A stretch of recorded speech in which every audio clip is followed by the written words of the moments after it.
See, this is power. I am the voice of the voiceless. Do I have everybody's attention now? In anybody else's hands, this is a microphone. In my hands, it's a pipe bomb. Vince, I'll kick you in the nuts and you'll smile at me and like it and show me some respect. Attention. Do I have everybody's attention now? Keep rolling, rolling, rolling, rolling. Keep rolling, rolling, rolling, rolling. I have the balls to say things that nobody else has the balls to say.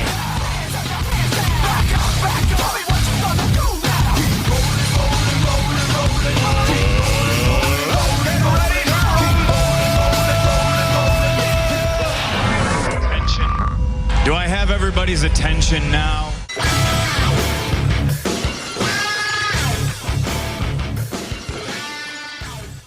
What is up, listeners? This is Greg. I am here with Brian. This is recording. We are here for another segment. It is that time of the year again for all my wrestling fans. Royal Rumble comes up in a week. The road to WrestleMania starts. We have a lot to talk about, a lot to go over. We're going to start with tonight's Raw. That's going to be primarily where it picks up. And then, of course, every week we're going to go ahead and bring it in from there. Brian... Yes. This Raw, though, honestly. Strong going into a pay-per-view. It's been, now granted, we all know, and I've said it 100 times before in other podcasts, WWE has their moments where they pick up product at this specific time frame. They have specific times where it's crap. They have specific times where it's gold. We're getting back into that gold era because, of course, they needed to be that in order to sell. Now, it's been a while since we've had a Raw that was to this caliber that wasn't before Mania, though. Honestly, this Raw was on the level of like some of the middle of the road pay-per-views earlier in the year, almost, where like you sat there and you went, "Wow, I got my money's worth." Wait, it was free. $9.99 a month. I mean, honestly, you can't beat that. But it's Raws like this once more that give me faith. And when you look at the direction that they're going, it's only good signs. Clearly, you know, who's going to win the Rumble is up in the air. Some people want Bryan, some people want Reigns. We'll get to picks. We'll get to that part there, but this Raw, though, overall, they started off good. They had good matches that were on the Raw. They used Lesnar very, very well. A lot of people may not like the idea that he's only there for specific dates, but damn it, when he's there, does he not make the most of it? Tonight, he showed just how much of an impact he can make there, and I like how they closed off the show and everything. What they did was they put an extra emphasis on the importance of Royal Rumble because it's not one and done with Lesnar. If they had done that where it's like, okay, here's Lesnar's obligatory one appearance before a pay-per-view, it would have been like whatever. But now he seems to have been there, what was it, 3 weeks in a row? In a row. Well, not in a row. He had 2 weeks in a row, then it was like a week or two off in between. Still, he was utilized. I mean, it's one of those things to where you got to understand. Like, let's honestly look at what we've gotten out of Lesnar being the champion from SummerSlam on till now. Honestly, we got Seth Rollins, who's fucking... He's there now. Seth Rollins is up there now. He's already established. When it comes down to Roman Reigns... We all know that he has the talent, but the mic skills. I don't know, and a lot of wrestling fans who are going to listen to this, you'll know what I'm talking about when I say this website, WrestleZone. There was an individual who does who does Chair Shot Reality, and he made a comment, stating that, you know, the mic skills of Roman Reigns, in due time they'll come. I agree with that. I do agree with that. It's just one of those things to where Reigns is not ready. The whole goal, and many of you know already, the whole goal is to make it to where Reigns versus Lesnar for 31. That's pushing it way too quick. He's not ready for that. He's not. See, I'm of a different opinion, at least to an extent, with Reigns. I think the mic skills will absolutely improve because, let's face it, they can't get worse. They'll improve. He'll be to the point where you can actually sit through a promo and not cringe, but he's never going to be that, oh my God, I can't wait to hear what Roman Reigns is about to say. He's never going to be that guy. See, I don't want to rule him out. I mean, likelihood, you're right, clearly. You never know. If they want him to be the next John Cena, he can't be. Because as much as right now I'm not a Cena guy, Cena is at least entertaining on the mic where you can sit there and it's probably going to be fairly different each time he grabs it. Yeah, you can do a general blueprint, but you don't really know what he's going to say. Roman Reigns right now is so cookie cutter with his promos. And that's a nice crutch since he's still developing.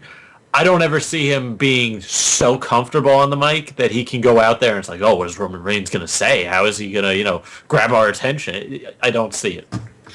It's one of those things, too, where, and we all know, I mean, everybody, we're all aware, Cena's stale, whether you love the guy or hate him. If you're a realistic fan, you can sit there and you can say Cena's stale. But at the end of the day, we know that Cena can work a mic. We know that already. Absolutely. That's not, just because he comes out act stale doesn't mean that the guy doesn't have any go.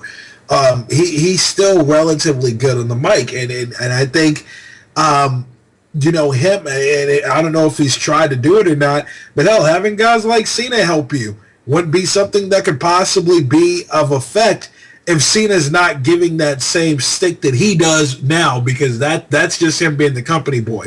If we get Cena, who was able to sit there in front of a crowd and come up with rhymes off the top of his head, giving, helpful hints to Roman Reigns or whoever needs it, is where guys like The Rock giving helpful hints to Roman Reigns, whoever needs it, to help establish them on the mic there. Please take the advice. Guys like that are going to be what helps elevate you. But Reigns is going to get there in due time. It's just going to be one of those things to where he's not the guy right now. If there's anybody who's the guy right now, Dean Ambrose, and you can tell on this Raw, his pops are getting louder, and Dean Ambrose is on that Daniel Bryan route right now. And what I mean by that is Daniel Bryan, as time progressed, the crowd gets back to more and more and more and more. Here we are at WrestleMania. Yes, yes, yes. I mean, Daniel Bryan just came in, and they didn't expect that. And when you got things like that, if you're a business, why would you not run with it? Dean Ambrose is at that level, I feel. I truly think he's there. And it's one of those things to where I get right now he's losing. Bryan went through his little run where he was getting his ass kicked for a while too. But usually when some stars go on losing streaks and they have heat the way that Ambrose does, then it's only due time before they start utilizing on that crowd reaction and they start making the most out of it. After WrestleMania season's over, we get even more new guys coming up. This year's WrestleMania, if you want to take it this way or not, this is going to be the year. I was talking to my friend about this earlier. This is going to be kind of a WrestleMania to where it's almost a passing the torch type if they do the matches right. Keep that in mind. Mm-hmm. If they do the matches right, this is almost like a passing the torch type WrestleMania. And what I mean by that, covered before some of the there matchups. We go. Yeah, some of the matchups. I mean, when it comes down to it, they have a lot of potential for this WrestleMania to help elevate things that we've been saying they should have been doing years ago. Help elevate new guys. I mean, we were saying it earlier, Greg. Now we're like 99.9% locked in on the fact that we think Bray Wyatt is going to go up against Undertaker because tonight he beat Daniel Bryan. Sure, it wasn't clean, but it's the fact that they right now will not let Bray Wyatt lose. And the only reason they do that is they were building it for a match where he had to be on some incredible run. Yeah, I mean, they got smart booking. There you go. And regardless on if you want to go with it, at the end of the day, right now, your new direction, Daniel Bryan's carrying it. I don't care what you say. Daniel Bryan's carrying it. So you let me ask you this, Greg, since you mentioned D-Bry. I think right now there are three guys who have ridden like a little bit of a roller coaster. And right now I think all three of them are a little bit of a dip on it. Maybe one of them's higher than the other two, and I think you'd be surprised. The three names I have for you, Daniel Bryan. Yes. Because the dip right now is that he's just getting back from injury, so the crowd has to get behind him again. Because he lost, some momentum. They still love him and go crazy, but it's not what it was when he got hurt. Another one, Dean Ambrose, because as you said, losing streak, but he'll get back on track. And then the other one that I don't think is actually on a dip right now, he might be higher than the other two as far as crowd reaction, is Mizdow. Yeah.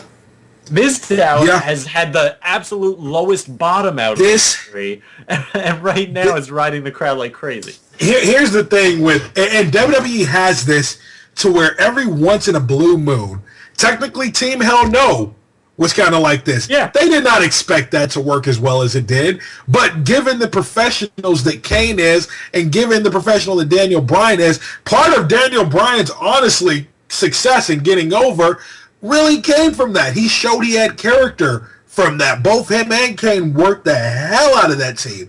That's kind of like what I feel with what Miz and Mizdow had. They have that click that you did not see coming, and those are sometimes the best ones. Miz and Mizdow are gold.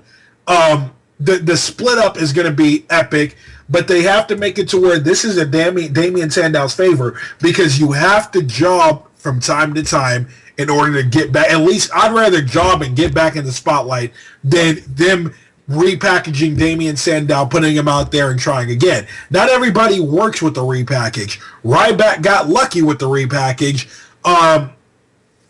Guys like, I think they're trying to repackage Alex Riley. Do I think it's going to work? Probably not. It's a possibility, but here's to hoping, because he's, very talented. He's not bad. And he was enjoyable when he had his first run. He's not bad at all. I mean, I don't mind saying there's a lot of stars who, if they would have tried to repackage Titus O'Neil, given the size and the hype of that guy, they could have done something really good. But the only thing with repackaging Titus O'Neil is, guess what? You have to go through those routes where you have to go with Slater Gator. When they did that whole thing, things like that. You have to do these comedic sticks from time to time in order to try to get back up to that level. And like you said, he could be jobbing, but the way I'd love to see this finally play out with Miz and Mizdow, have Miz with, either an Intercontinental or U.S. title, and have that be where all of a sudden they don't start seeing eye to eye, and all of a sudden it leads to a title match between the two.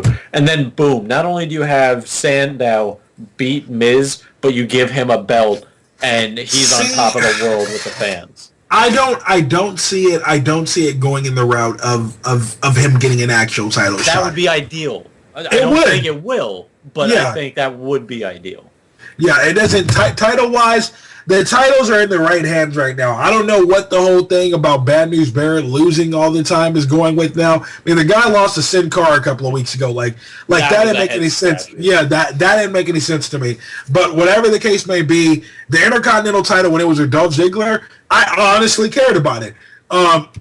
Here's where WWE kind of slacks, is the United States title is on Rusev. Now, clearly, I'm not a fucking expert. I'm not a wrestler, but they've made like the build around Rusev so much around like him as an individual and him and Lana, which is good, but that title has not been brought up, or I feel like that title has not really been utilized much given the time that he's had it. It hasn't. You put the United States title on somebody like Jack Swagger when Zeb Coulter was around, that would have been perfect. That would have been a easy sell. Cody Rhodes when he had the Intercontinental title, for God's sakes. Things like that. You gotta have wrestlers like that who can actually make your title something, because you no longer the curse of the U.S. title. No matter who's held it within the last year plus, they never defend it. The WWE writers do not know what to do with that belt. And if that's the case, and I get the only reason why they had it out at the time was because they split the brands. So the U.S. title for SmackDown was Raw's Intercontinental title. So, I mean, that's back when once more titles like that had relevance. If you've done away with the brand split, clearly, you only have one title now. It needs to be the WWE World Heavyweight title. It needs to be the Intercontinental title, the Divas, and the Tag Team titles. That's all you need. Given where their product is right now, that's all they need. The United States title has really not that much of a meaning. You get rid of that, Intercontinental has more value to it. Boom, done deal. And if they all of a sudden down the road want to look at expansion again, look at when some of these NXT guys come in and you start populating the roster with more of them, you could bring back a cruiserweight division. It would be immensely successful with some of the talent that's at NXT. Agreed. And when it comes down to looking at, like you said, pretty much using those titles and for specific pay-per-views like Night of Champion and stuff like that, it gives it more meaning. It gives it more meaning when you only have 4 like titles that are known of. I mean, you guys should count it 5 if you're looking at 2 for the tag team title. But if you're just looking at the main one, the WWE title, the Divas, the Intercontinental, and then the tag team titles, I mean that's going to make it to where it's like, hey, okay, there's not that many championships that are really going to be given or out right now, so those have that value to them again. And that's kind of like where they need to go with that. I think they need to drop the United States title or merge it with the Intercontinental and get it over with. I mean, and which, once more, that could be something they're still working on. It could be. But only time will tell. Going back, though, to what the whole premise of this is, this Raw gave off that feel to me like, you know what? Collectively, we got the old and we got the new, but the new, when you look at it overall, is going to be what shines in the Rumble, and the new is going to be what shines in Mania. Why? Because you're really only going to have a couple of matches, to maybe 3 at most, that are going to have something to do with established individuals, such as Sting, Triple H, such as Cena, such as Taker. But you can't even really count Taker's match if he does fight, because he's going to help build new stars. So, I mean, they're going to go a good route with this, and then I think the Royal Rumble is going to be entertaining to watch. It's just about the fact of who they let win the Rumble, and that's what we'll talk about in a little bit here. The ending to tonight's Raw was, if they didn't have the WWE Network, the ending to tonight's Raw would have further sold Royal Rumble like crazy. I truly feel that the support that would have been given behind how well they did that day, it would have been that. If you haven't had a Raw that had that kind of suspense in a while, I mean, it's what it comes down to. And I think maybe that's why it's just like, as a fanboy, I'm over here just marking out. And you know, when it looks at being able to provide that, it's like, God, if this is what they're giving only for the Royal Rumble, I can only imagine what the next few weeks are going to bring with the build of Mania, because they have to do that. You want to sell 80,000 people to a whole other tier. Have to. Some of the people they're bringing in, the ways they're ending shows, the quality matches they're putting on, all around. And here's the thing, is you have to look at it in this scenario. It has to come down to this. When you have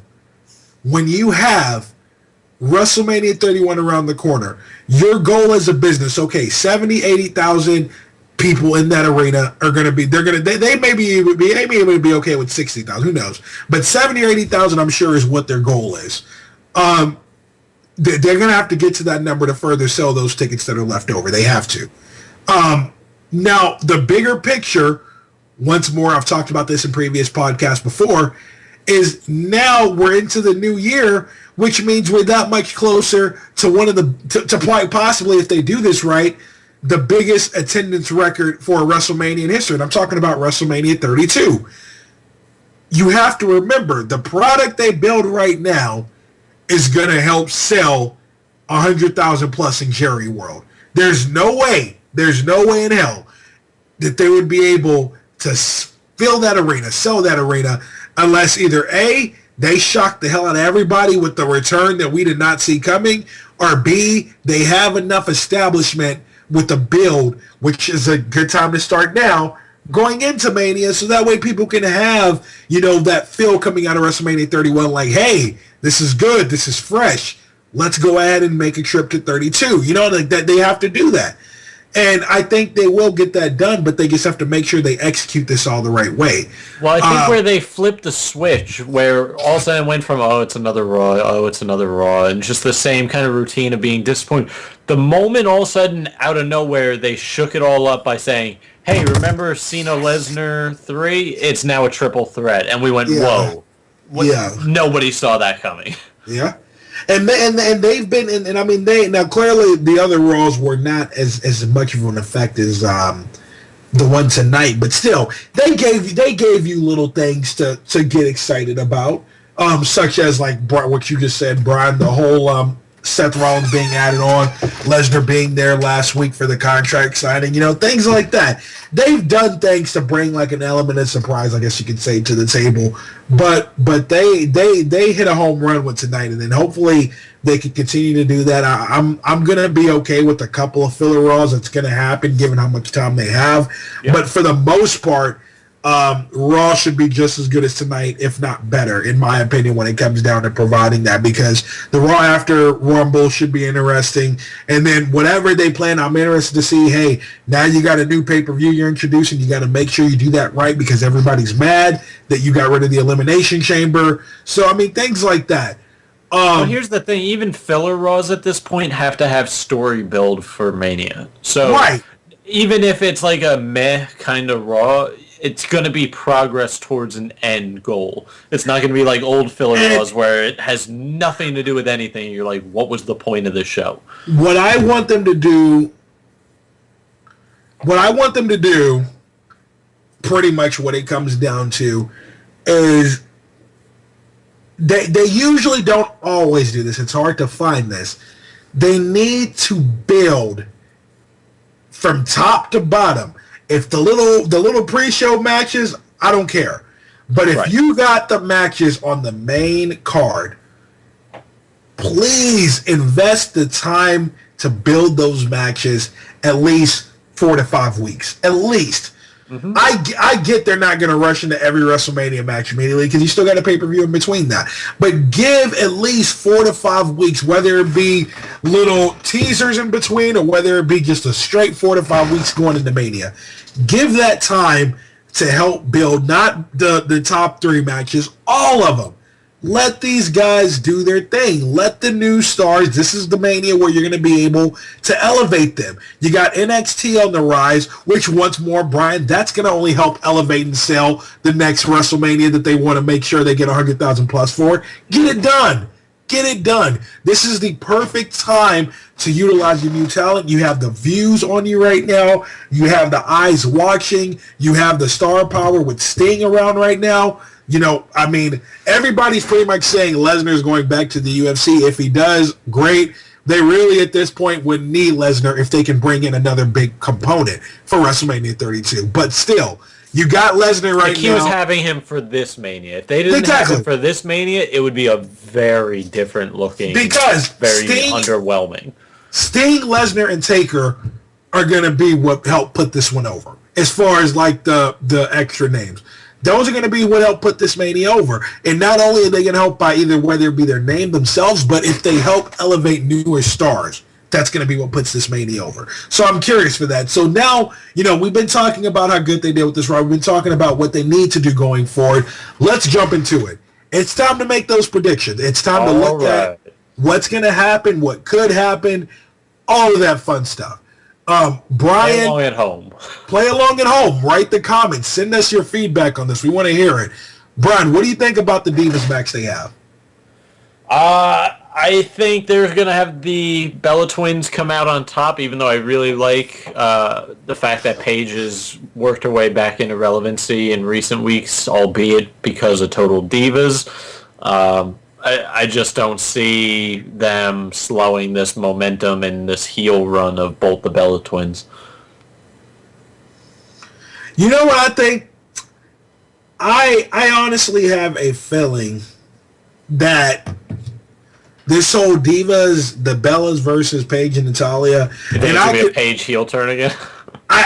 There's gonna be some relevance to it, and when I say that, I just kind of feel like there's a purpose behind this bigger than just a simple feud. I really, really think that they're going to go like this. There's going to be some kind of Mania build to this is what I'm trying to say.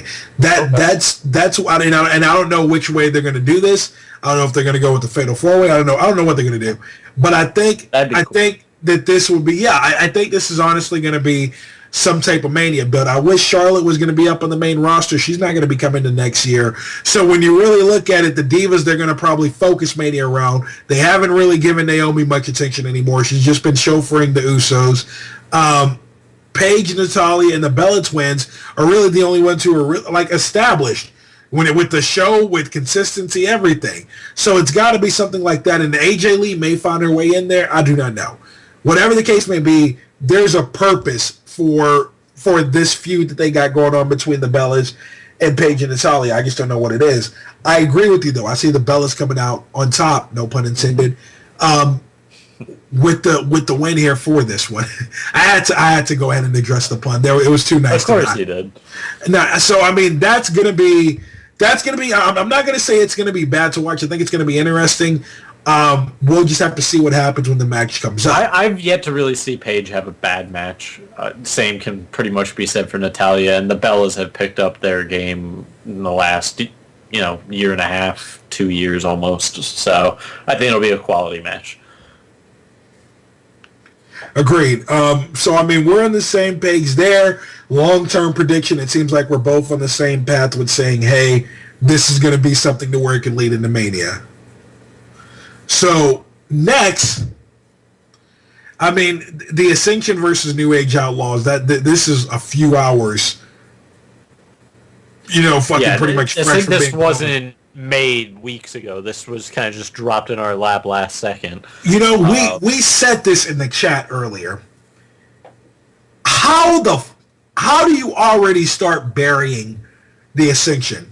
How?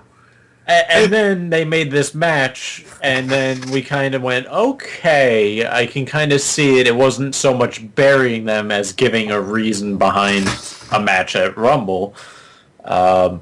So in order to come out on top and make everybody forget about that embarrassment tonight on Raw, I think we're both of the mindset that the Ascension is going to win, and they're going to win fast and impressively. They have to. They have no choice but to. Otherwise, then I have no faith in what they're doing with the Ascension. Whatever the fuck they're doing. If you go in, you want to know what needs to happen in the New Age Outlaws. Exactly what the Shield did to them. Yep. That's exactly what you need to happen. You're raising a good point. I forgot about that. They should have picked a different tag team, because now everyone's going to be like, oh, again? Yeah, they need to, which I'm okay with it. It makes sense. The New Age Outlaws got their moment when the retirement home attacked them. Just kidding. No disrespect to any of the legends. You're all awesome. But yeah, like you make it to where the New Age Outlaws come out. You got APA, you got NWO. They pretty much surrounded them. They attacked them. New Age Outlaws did a majority of the work. But nonetheless, they got it done. They took out the Ascension, and now we got a match at the Rumble, which can only help the Ascension, because if the Ascension wins, like we talked about, it's going to help further them. But they really need to whoop the New Age Outlaws' ass, though. This can't be just a clean win. This needs to be a slobber knocker, in the words of the infamous Jim Ross. So, I mean, we're on the same page there. Get the Ascension to win that. Get it out the way. I really think it's safe to say, get ready for an Ascension versus Usos Mania, which I'm okay with. I'm okay with that. Well, they better beat some quality tag teams in the weeks leading up to Mania to qualify for that. Yeah, so far, this local wrestler contest, they're giving them the Ryback push. Ryback, you got to remember, Ryback started off against all those fucking stupid local wrestlers. Yeah, but now Ryback had how many months of that? They don't have months. They have weeks. Very true. If they beat the New Age Outlaws, then they got to start going against some real tag teams. Or put them in like a tag team tournament. There we go. That would be nice. Put them in a tag team tournament. You put them in with Cesaro and Kid. Yeah. You put them in with Mizdow and. Oh man, Miz. I really like the Cesaro Kid. Now that Slater's back, put him against Slater Gator. The Cesaro Kid, and I'm happy. The Cesaro Kid tag team, that's gold. I really hope that they run with that in some capacity. They're fantastic. Yeah, whether it be now or whether it be moves. Wow, it's insane. Whether it be now, or whether it be after Mania, I really hope they run with that. That's a really good tag team there. I saw Mick Foley predict that they were going to win a Tag Team of the Year in 2015, and that they were going to at one point become Tag Team champions. I hope Mick Foley is dead on, because that would be phenomenal. Yeah, that if they're really working on truly building up the tag team division back to what it was, that's a start. They need to let those two stick with it. They don't need to be losing in the fucking New Day. New Day, that's just a stereotype. That gimmick stinks. It's horrible. Like that is the worst. I mean, and I would rather take WWE making a fucking crime time stereotype kind of tag team versus this New Day crap. This is just horrible. It's horrible. I don't like them under any scenario whatsoever. I don't like them. I think they could have went with like that Nation of Domination type of feel, like the original plan they were going to go with. It seemed like, but whatever the case may be. By the way, how about on a random tag team note? When was the last time we had a Raw without Stardust and Goldust? No, that is very true. We didn't see them tonight, did we? No, we did not. You know why though? You gotta remember, there's a lot of talent they're trying to hold off for SmackDown now, because they're trying to build. They're trying to build SmackDown, which is it's rightfully that's smart. Yeah, no, I can't complain. That's So if we don't see them on SmackDown, then there's a problem. But the red flags abound. Yeah, but I'm almost certain that they're gonna be on SmackDown. Okay. But looking over everything here, the Ascension's got to get over. Let them go against some reputable tag teams, and then go from there to go against the Usos in Mania. I think that's fair enough there. I'm not saying they have to win, but damn, get them over. Don't let that tag team fall, because that's their best tag team, like legit tag team that they have there, aside from like Usos and Goldust and Stardust. So that's going to be interesting to see. Of course, now speaking of the Usos, tag team title match: Damien Sandow and Miz versus the Usos. Brian, your pick. Usos are going to keep rolling just because it makes sense to get them into Mania as the champs to set up some kind of great matchup. Hopefully against Ascension. If not, they could, probably maneuver a pretty decent matchup without. And let's face it, they're trying to maneuver Mizdow and Miz for that just ticking time bomb of them finally turning on each other. Yeah. I think that Rumble is going to be the playing point for Miz and Mizdow. You think Mizdow is going to eliminate Miz? Yeah, I think that this is going to be where it starts. That's how it's going to play out. Yeah. And so that's why I'm kind of interested to see exactly how this all is going to go. But yeah, I picked the Usos. I picked the Usos to take it. Let Miz and Mizdow get into it. Let them fight up to it. I do not mind under any circumstance. I've told you this. If we get a Miz versus Mizdow match at Mania, I'm completely okay with it. I am completely okay with it. Open the show with it. Yeah, whatever you got to do. If you want to make it a pre-show, whatever it is, I'm okay with either one. Well, I don't want it in a pre-show, because then I feel like they press that into a 5-minute match. I want that to open WrestleMania. I mean, I don't know. Be quiet. It's gonna be one of those things to where I think, if we're thinking realistically, it's gonna be a pre-show match. If we're thinking expectations, then it should be an opener for Mania. I think that'd be awesome. But we'll see. If they put that match on that WrestleMania card, though, this may be one of the best WrestleManias ever, because that's gonna make it sell. But yeah, so they got that, and then that's not many other matches. We just got a couple left, and we already know what these two are. Rollins, Cena, Lesnar. Brian, let's hear what you got to think. Or say. So far, you and I have agreed on every pick, so I don't know if this is going to continue, but I think it doesn't make sense to have anybody but Lesnar walk away with that title at the Rumble and go into Mania to set up some kind of superstar title match. Because, Lesnar has relevance regardless of the title at Mania, but I think it just makes that title even more, of a main event caliber match, whoever ends up winning the Rumble. And Seth Rollins has plenty of time left with that briefcase. No reason to have him win the title legit, and nobody wants Cena to win.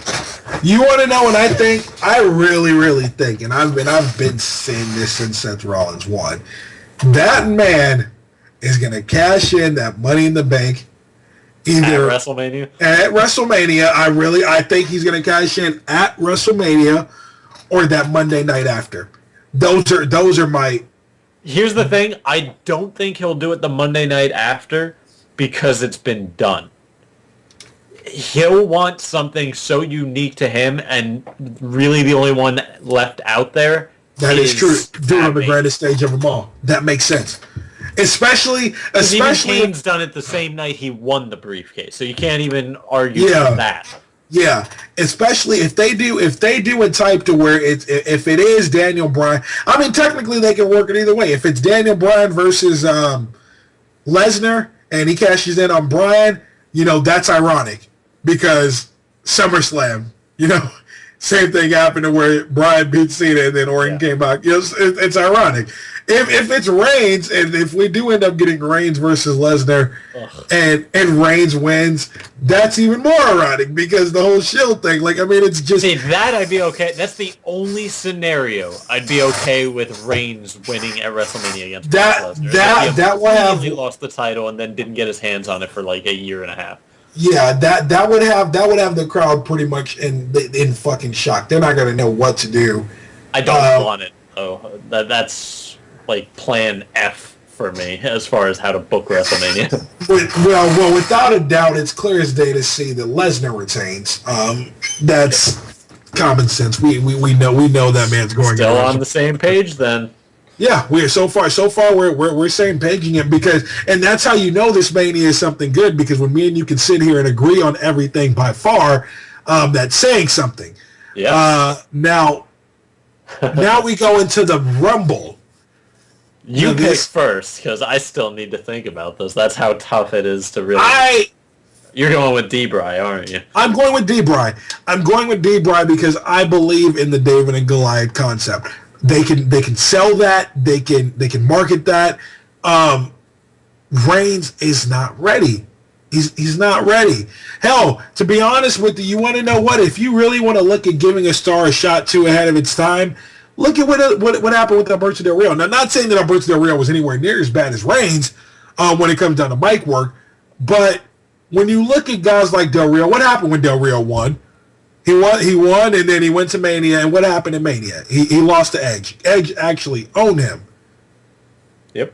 So, I mean, it's just kind of like, when you look at situations like that, Reigns, if you put him in that same loophole, now Del Rio eventually captured the gold later on down the line, but you can tell there's just something about him where he wasn't as big of a deal prior to WrestleMania. What was that, 27?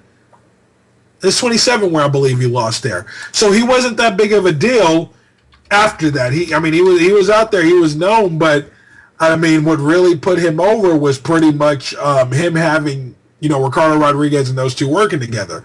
So it's just one of those things to where, honestly, I don't think it's a smart move to let Reigns win it unless they really plan on just overhauling Reigns with acting classes Monday through Friday and even occasionally on weekends. It's just not worth it. Give the guy some time. Let him make his mark throughout the pay-per-views that come for the year after Mania, and then see where you can put him in WrestleMania 32. That's where you can give him that bigger match. That's where you can give him a match against a bigger name. It makes more sense that way. But Daniel Bryan is going to be my pick. Okay. I'm going to be a little cerebral about it at first. We have to look at Raw tonight and look at that Legends panel and realize there was a purpose behind that. They each picked somebody, and every person they picked, there was a reason. Shawn Michaels picked Bray Wyatt because WWE wants Bray Wyatt to be in your mind as a legitimate big name. He can win Rumbles, he can get titles, because they have big plans for him. So that way he's kind of in your mind. Then, of course, Daniel Bryan and Roman Reigns, we've already talked about how both are primed for pushes. One we think is ready, the other we don't. I think there's some outside mentions that I think might be overlooked. Now that he's got a job again, I think you have to consider them going with Ryback, just because he's already gone through the Reigns super fast push, and he's better on the mic than Reigns. But ultimately, I'm still on the same page with you that it doesn't make sense to have anybody but Daniel Bryan win the Rumble and, set up that David versus Goliath match. But I do think there are other names that are worth considering. Like I said, Ryback is on the top of my Dark Horse list. We could be Ryback and Dean Ambrose. We could seriously be taken by surprise. I'm not even going to rule that out. Well, when you think Dean Ambrose, or at least when I think Dean Ambrose, I think Dean Ambrose is primed to be one of those guys in the Rumble who has somebody cost him, whether it's from outside interference from the Authority or some nonsense like that, where it looks like he's going to roll and then has his rivalry kind of jump in. We've seen that through the years where that's the perfect chance to kick off a WrestleMania rivalry. Dean Ambrose is primed to be a victim of that. But see, you want to know who's going to get, you want to know who already has that spot for that kicking off a WrestleMania rivalry already? Seth Rollins and Randy Orton. Think about it. Why would they? Orton's been ready. Orton's been working live shows every now and then here, but he hasn't been. You think they're going to put Rollins in the Rumble? No, I mean, he'll be in the Rumble, yeah. But when it comes down to WrestleMania, that, like how you just said right now, they're going to have it to where, how you gave the concept, kind of what happens to where somebody's going to cost Dean the match or cost him the Rumble, and then boom, here we go, start the build towards Mania with that match. That spot is... If we stick with what we've predicted, you're saying the title match takes place, Rollins loses, Lesnar retains, and then the Authority puts Rollins in the Rumble. Okay. Exactly. And then Randy Orton ends up being like the contestant after. I could absolutely see that happening. Orton's going to be that. Those two are going to brawl the fuck out, and then they're going to probably, with them fighting so much. Inserting Orton into the Rumble is done where he's not just a surprise pick. I hope he takes out somebody for their spot, because that's a much better way of inserting somebody like Randy Orton. Yeah.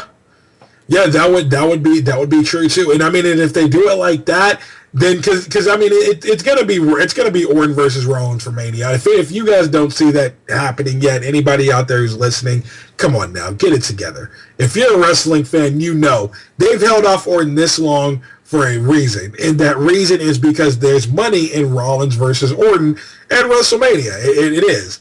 So, and you don't just bring Randy Orton back on Raw. Not when there's an opportunity that's not far off. If it was 6 months away, they wouldn't wait that long. They'd be like, okay, let's just get Orton back.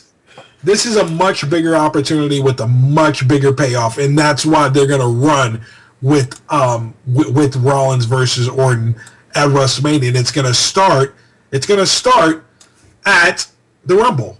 He's hands down. And here's just a side note. If they do that route where they have Orton take somebody out, then you've already got an angle, possibly, if you pick the right person, for a rivalry post-Orton Rollins. Or a rivalry to who costs, or who costs Orton the match of Mania against Rollins. And then that could then be another... you work in a million different angles that could be really interesting. So if they're smart with it, they could pick somebody very clever. I'm telling you right now, WWE has some star power, and that's why. How about this one? How about he takes out Dolph Ziggler? And I love Dolph Ziggler. I want to see Dolph in the Rumble, but imagine if he took out Dolph. I don't see that happening. I don't see that happening either. Yeah. Imagine the possibilities down the road. Agreed. And see, and that's another person who we have to truly take into consideration as far as, hey, think about that. How many people are truly on the sideline right now where we're like, well, we really don't know what's going to happen. If Bryan does win this, and we have Bryan versus Lesnar, we have Sting versus Triple H, that leaves Roman Reigns, that leaves Cena, that leaves Ambrose, that leaves Ziggler. Rusev. That leaves them all, Rusev, that leaves them all up in the air. Like, all of them up in the fucking air. And there's got to be some kind of build, or there's got to be some kind of purpose behind whatever may, come out of the Royal Rumble as well, aside from the matches that we already know. There's got to be something for those guys. And that's also something where we need to take into consideration, because that's going to play a toll, too. I'm going to throw a curveball your way, Greg. We have two more picks. Pick the first and 30th entrant. Oh, good point. You know what? I see. To help sell this, Daniel Bryan number one entrant. 30th. I see that too. 30th entrant. I'm going to give to Orton. Ooh, okay. I see Ziggler being number one, and I see Reigns getting number 30.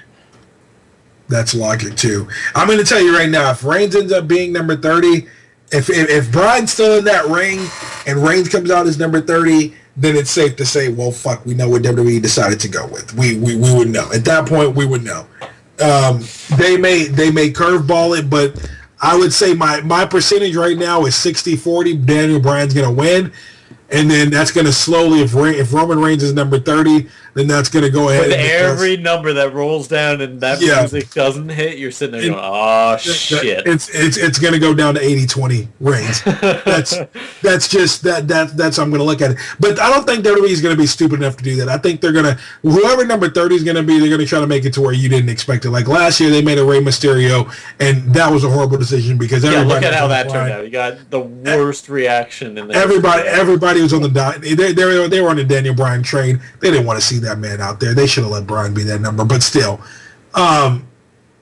that's pretty much how they can't let this year's Rumble end the way last year. Those people were so pissed off that Daniel Bryan didn't win. And I think it's going to be the same thing this year. If Daniel Bryan does not win the Royal Rumble, that crowd is going to fucking riot. They're going to be mad. You know what I think's going to happen, Greg? Because we haven't had this match legit. We've had a bunch of bullshit endings on Raw and SmackDown. I think Reigns is going to be taken out by Big Show, and we get their match at the pay-per-view before Mania. Makes sense. Makes logic sense. They could even... I would even go as far as saying that could even possibly be a Mania match. It could be. It wouldn't be stellar, but it'd be solid. That's definitely going to be one of those things to where if they do decide to go with it, once more, it's going to be based off of with Daniel Bryan coming back. This is what they chose to go with. That's what I think. So, oh man, you just gave me something else to think. Yeah, they got so many all kinds of angles. They have so many. See, but you know what? If they do go with Reigns versus Big Show, and then they go with Cena versus Rusev, that would make sense. But then once more, that leaves Dean Ambrose wide the hell open. Who is left for Dean? And they could do a Kane versus Dean Ambrose. I wouldn't want to see that. But I mean, it's just one of those things to where they. Like I said, once more, they have so much star power, it's hard to tell which way they're going to go and which way they're not going to go. I could live with Bad News Barrett and Dean. Yeah. Yeah, that too is logic. I'm throwing some stellar card out there. See, it's just, and that's why once more, I'm just so, I'm invested, not only just going to WrestleMania, but mentally I'm invested in this because I really want to see what they do for not just one or two matches, everything. The only matches we can say are set in stone right now. The only ones. Well, be careful with the set in stone. You know what? Not going. Not never in WWE. The only ones that we can say are pretty much about in favor to be a likelihood to happen. Sting versus Triple H. Yes. Taker versus Bray. Agreed. Those two are the only ones that are for sure, in my opinion, solidified. Anything following that, it is up in the fucking air. Yeah, thank you. It is up in the air because honestly, this could go route A, this can go route B, this can go route C. You know, we didn't think that they would do the triple threat match at Mania for last year, and that came out of nowhere. Like, it's just, that's why it's like, I would love to see people comment on this video with their cards and what they think is going to play out, because everybody most likely has some kind of differing opinion on one of the matchups. Even though you and I matched up on most, there are still certain areas where we're like, I think it'd be more this match than that match. And I want to, and the feedback, I mean, guys, like Brian said, go to the comment box at the bottom, leave the comments. If you're on another form of jump on our Facebook page. Go to, I was just about to say, go to our Facebook page, go on Twitter. Tell us what you think as far as what matches are going to be to come, and then we can go ahead and just collectively as a team, let's figure this shit out. What is this Mania going to look like? Is it really going to be as gold as what it could be? Is it going to be something to where it's just another fluke? I mean, who knows? Yo, I say we do a giveaway if somebody can nail the entire WrestleMania card. That's a good one. We have to determine what we're going to give away, though. Copy of WWE 2K15. You name the platform. Yep. Boom. You name it. If you name these matches piece for piece for WrestleMania, we're going to send you out WWE 2K15, courtesy of the Showstoppers, for whatever platform you like. So, I think that's the way we got to end this podcast. That is the strongest way to end it. The challenge has been thrown down. The challenge is out there. Let's get ready for Royal Rumble weekend, all my wrestling fans. Mania's around the corner. Yes, yes, yes. And thanks for tuning in. Brian, Des, Greg, we'll see you next week. Later. Thanks for the views, guys. We appreciate it here at the Showstoppers. Please do us a favor and give us a big like down below. Also, we're on Twitter and Facebook as we like to interact with our viewers. Don't forget to subscribe. If you want to see our most recent videos, be sure to check out the video down below. Once again, thanks for watching.